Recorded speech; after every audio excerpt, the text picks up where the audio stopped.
주가 참 평안을 내게 주시리. 그 손 못자국만 져라.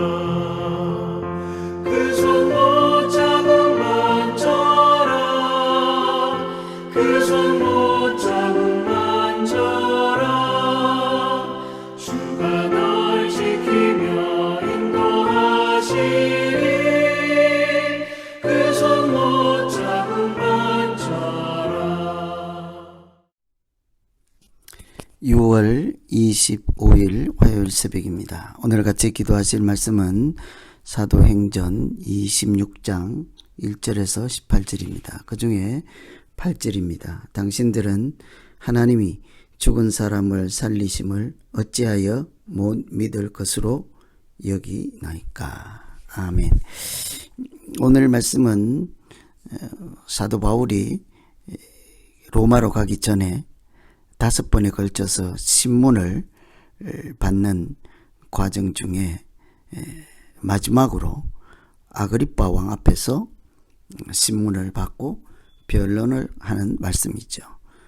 사도 바울은 백성들 앞에서 또 공회 앞에서 총독이었던 벨릭스 총독, 베스도 총독, 그리고 오늘 유대인의 왕이었던 아그리빠 왕, 이렇게 모두 5차례에 걸쳐서 신문을 받습니다.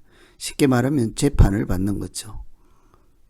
죽이려고 하는 사람들이 고발을 할 때 자신이 죄가 없다라고 무죄 변론 주장을 하는 재판 형식입니다.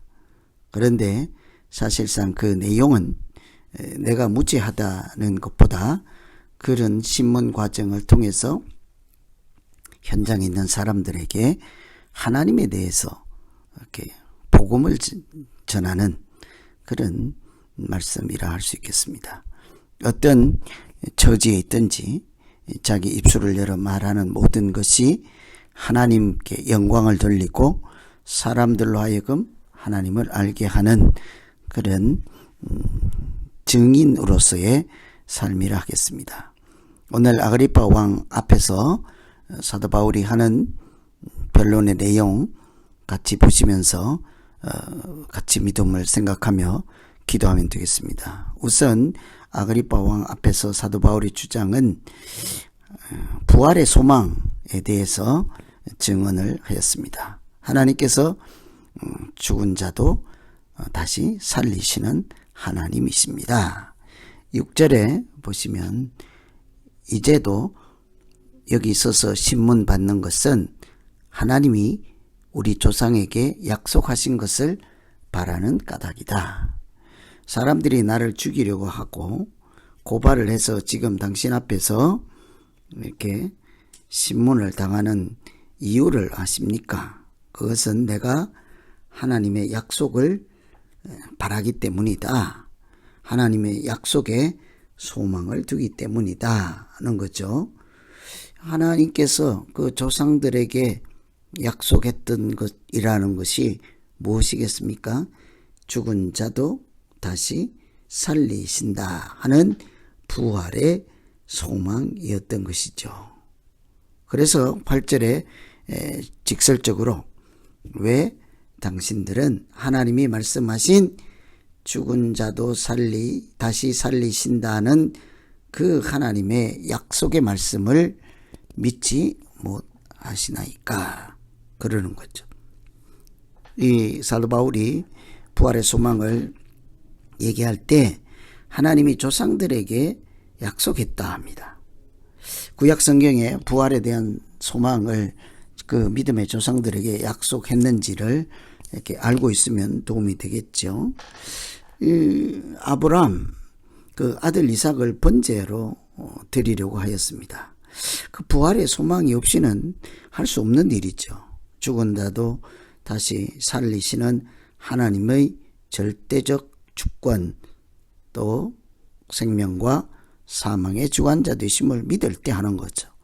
에스겔 마른 뼈들이, 죽은 마른 뼈들이 생명을 얻어서 이렇게 살아나는 말씀을 우리가 익히 알고 있습니다. 죽은 물을 다시 살렸던 마라의 쓴물 이야기도 알고 있습니다. 여러 차례 얼마 전에 사도 바울이 이렇게 설교를 할 때 떨어져 죽었던 유두고 다시 살렸던 일도 있지요. 그래서 이 하나님께서 오래 전부터 부활의 소망에 대해서 말씀하시고 예수님도 내가 이렇게 고난을 당하고 3일 만에 살아나야 할 것이라 하고 부활의 약속을 하시지 않았습니까? 그래서 이 사도 바울은 자기가 신문을 받는 그 죄목이 부활을 믿기 때문이라 하는 것이죠. 나는 목숨 걸고 부활을 믿고 증언하니 여러분은 왜 그것을 믿지 못하시나이까? 이런 얘기인 거예요. 그래서 회중들, 듣는 자, 재판석, 신문하는 자리에 있는 모든 사람들에게 하나님은 죽은 자를 다시 살리시고 우리도 그와 같이 부활의 소망을 가진 자입니다. 이것이 믿는 사람들이 어떤 위협이나 고난에도 불구하고 끝까지 놓지 말아야 되는 믿음의 내용인 거죠. 오늘 우리가 나는 믿는다 하면서 나는 하나님을 안다 하면서 그 하나님을 어떻게 소개하시겠습니까? 우리를 창조하시고 죽은 자를 다시 살려서 이렇게 영생의 소망을 주시고 부활의 소망을 주시는 하나님을 증언하며 이렇게 하나님 약속의 말씀 안에서 살아가는 하루가 되기를 기원합니다. 두 번째는 나도 죽은 가운데서 하나님이 살렸다. 내가 부활의 증인이다. 뭐라고 할까요? 내가 산 증인이다 라고 할까요? 사도 바울은 9절에 보면 나도 나사렛 예수의 이름으로 대적하여 많은 일을 행하여야 될 줄 스스로 생각하고 이렇게 사람들을 죽이는 일에 가담을 하였으나 하나님이 지금은 여러 경로를 통해서 오히려 하나님을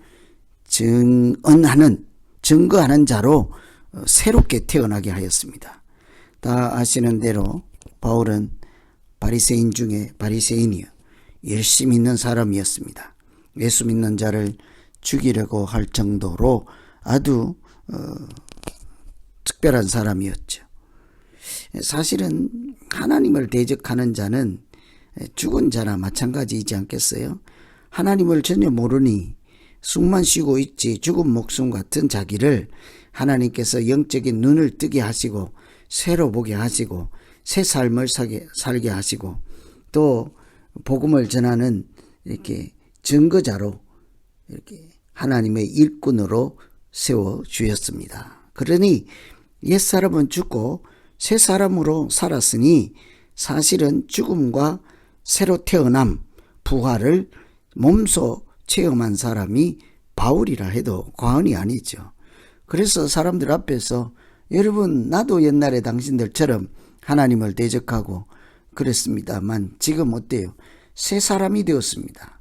죽음에서 벗어나서 영생에 들어가게 되었습니다. 하나님의 약속의 나에게서 실제로 일어났던 일이 되었습니다. 내가 부활의 증거자요 그 본보기입니다.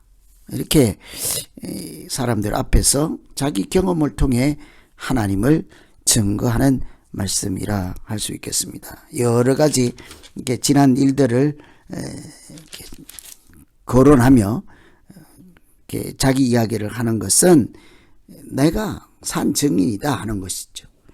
여러분 우리가 자기 인생을 통해서 내가 바로 하나님께서 역사하시고 살아계심을 증거할 수 있는 내가 증인이다. 나를 봐라. 하나님께서 이렇게 죽은 자 가운데서 살려서 새로운 피조물로 만들어 내지 아니하셨는가? 이렇게 말할 수 있는 믿음이 참된 믿음이지 않겠습니까? 그래서 오늘은 하나님께서 죽은 자도 살리시지만 나 같은 자도 이미 옛사람은 죽고 새로 거듭난 새 생명 가진 자입니다. 뿐만 아니라 장차에도 마지막 날에 있을 그 부활의 영광에도 참여하게 하실 것입니다. 이렇게 우리의 인생과 자기 경험과 자기 미래의 소망을 가지고 하나님을 증거하고 하나님께 영광을 돌리는 믿음 생활이 되기를 기원합니다. 우리 같이 한번 기도하겠습니다.